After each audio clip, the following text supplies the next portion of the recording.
മഞ്ചേരി കുള്ളൻ നേന്ത്രയിൽ ഏറ്റവും നല്ലതാണ്. 6 മാസം കൊണ്ട് കൊലക്കും ചെയ്യും. ഒരു 5-8 മാസം 9 മാസം മുതൽ കൊല വെട്ടും ചെയ്യാം. മഞ്ചേരി കുള്ളൻ എന്ന് അറിയപ്പെടും. അത് 30 റുപ്യ. ഇതാണ് നമ്മൾ വരദാറിൻ്റെ ഇഞ്ചി. വരദ 140 റുപ്യ കിലോ കേട്ടോ. അത് ഇതിൻ്റെ പ്രത്യേകത എന്താ വെച്ചാൽ നമ്മൾ 100 ഗ്രാം നട്ട 2 കിലോ ഉണ്ടാവും. 20 അറ്റി സാധനം ഉണ്ടാവും. നടുണ്ട 20 അറ്റി സാധനം അയച്ചിട്ട്. അപ്പം നടുണ്ടീനെ നമ്മൾ ഇങ്ങനെ പറ്റ പീസാക്കി പൊട്ടിച്ച് വെക്കണം എന്നില്ല. കുറച്ചിങ്ങനെ ഇത്രയും വെക്കാം. അപ്പോൾ ഇതിൻ്റെ 20 അറ്റി സാധനം ഉണ്ടാവും.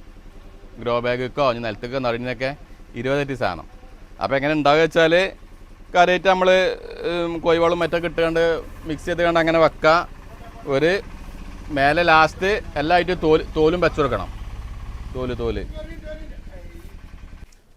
നാടനഞ്ചി എന്ന് വെച്ചാൽ 100 ഗ്രാം. ഇപ്പോൾ ഈ നമ്മൾ ഇട്ടിൻ്റെ നടുമ്പോൾ ഇതിൻ്റെ ഒരു 6 അറ്റിയിൽ 5 അറ്റി സാധനം കിട്ടുള്ളൂ.